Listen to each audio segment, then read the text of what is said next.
308 జీవోను అనుసరించి వాళ్ళందరికీ మరి కన్వెన్షన్ చేసి పర్మనెంట్ ఉద్యోగులుగా శాశ్వతులుగా నియమించాలనేది ఈ జేఏసీ లక్ష్యము. ఇది ఎందుకంటే మేము న్యాయమైన కోరిక. మనం గతంలో చాలామందికి కాంట్రాక్ట్ కార్మికులకు పర్మనెంట్ చేశారు, కానీ స్టాండింగ్ రూల్స్ పెట్టలే, వాళ్ళకి వేరే రూల్ పెట్టలేదు. కేవలం ఒకటే రూల్ ఉండే, ఓఎండ్ఎం రూల్. ఆ రూలే వీళ్ళకి ఇంప్లిమెంట్ చేయాలంటే కన్వర్షన్ జరగాలి. స్టాండింగ్ ఆర్డర్ అని పెట్టి మరి ఇక్కడ ఉన్న ఆర్టీజీలు, విద్యుత్ సంస్థలు ఉన్న ఆర్టీజీలు అందరికీ కూడా మరి కొట్టగొట్టారు. వాళ్ళకి ప్రమోషన్ రాకుండా చేశారు. వాళ్ళు బీటెక్ చదివినా, డిప్లొమా చదివినా, ఎంబీఏ చదివినా, డిగ్రీ చదివినా, మరి ఐటీఐ చేసినా కూడా ఎలాంటి ప్రయత్నం లేకుండా ఆర్టీజీగానే మిగిలిపోవాలి అని చెప్పారు.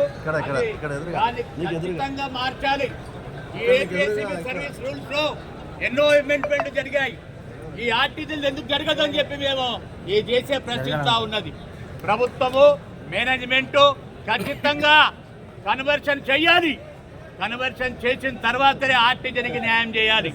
ఆర్టీజీ అంటే ఎవరండి? ఈ విద్యుత్ సంస్థలో 24 గంటలు కరెంట్ వస్తుంది అంటే ఆర్టీజీని కష్టపడి పనిచేస్తున్నాడు కాబట్టి ఇది నగ్న సత్యం. వాళ్ళకి అన్యాయం చేస్తే ఊరుకునే పరిస్థితి లేదు. మేము 7 సంవత్సరాలు అయింది జాయిన్ అయ్యి. మీరు ఒక్క రూపాయన్నా మాకు బెనిఫిట్ ఇచ్చారా? రిటైర్డ్ అయిన వాడికి కన్నీరు పెట్టుకొని వెళ్ళిపోతున్నాడు. అలాంటి పరిస్థితి మన విద్యుత్ సంస్థలో ఉంది కనుక ఖచ్చితంగా కన్వర్షన్ అక్కడ రావాలి.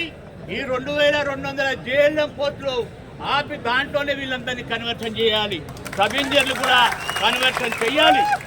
అలాగే జూనియర్ అసిస్టెంట్లు, అసిస్టెంట్లు, అలాగే మిగతా ఉన్నటువంటి ఏదైతే మన అటెండర్ పోస్టులు కూడా వీళ్ళతోనే, మన నాన్ టెక్నికల్ వాళ్ళతోనే ఫిలప్ చేయాలని చెప్పి చేసే డిమాండ్ ఏ ప్రభుత్వాన్ని ఒకటే విజ్ఞప్తి చేస్తున్నాం.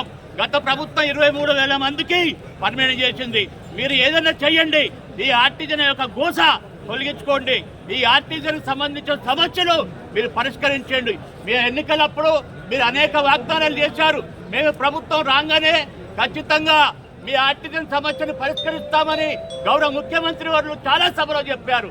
అలాగే మనకున్నటువంటి మన ఆర్థిక మినిస్టరు, పవర్ మినిస్టర్ గారు భట్టి గారు కూడా అనేక పాదయాత్రలో చెప్పారు. మేము ఖచ్చితంగా మీకు న్యాయం చేస్తామా ప్రభుత్వం రాగానే అన్నారు. మేము ఎంతో మంది ఎమ్మెల్యేలకి, ఎంపీలకి, మినిస్టర్లకి మా వాళ్ళు ఆర్టిజన్స్ అంతా కూడా వినతి పత్రాలు ఇస్తున్నారు. అయినా కూడా ఈ రోజు వరకు కూడా ఏమీ చేయట్లేదు. అందువల్ల మేము యొక్క నిరసన కార్యక్రమానికి వచ్చాము. ఈ నిరసన కార్యక్రమం దృష్టిలో ఉంచుకొని ప్రభుత్వం కానీ, మేనేజ్మెంట్ కానీ మేము అడిగినటువంటి ఏదైతే రూల్ ప్రకారమే మన విలేజ్ ఎలక్ట్రిసిటీ వర్కర్లకి ఏ విధంగా ఇచ్చారండి కాంట్రాక్ట్ లేబర్గా, వాడు 300 రూపాయలు గవర్నమెంట్ నుంచి శాలరీ తీసుకునేది, 200 రూపాయలు బోర్డు నుంచి 500 రూపాయలు తీసుకునే వాడికి రూల్ వస్తుందా? వీళ్ళు కాంట్రాక్ట్ లేబర్గా పనిచేసి ఎన్నో ఏళ్లుగా పనిచేసిన వాళ్ళకి ఎందుకు రూల్ రాదు? ఏపీఎస్సీ రూల్ ఎందుకు అమలు చేయరు అనేది మేము జేసీ తరఫున ఖచ్చితంగా మేము కోరుతున్నాము. ఇది ప్రభుత్వం దృష్టికి తీసుకెళ్ళాం. వీళ్ళంతా కనుక సమ్మె చేస్తే అంధాకారం అవుతుంది రాష్ట్రం. ఇది గుర్తుపెట్టుకోవాలి. Thank you.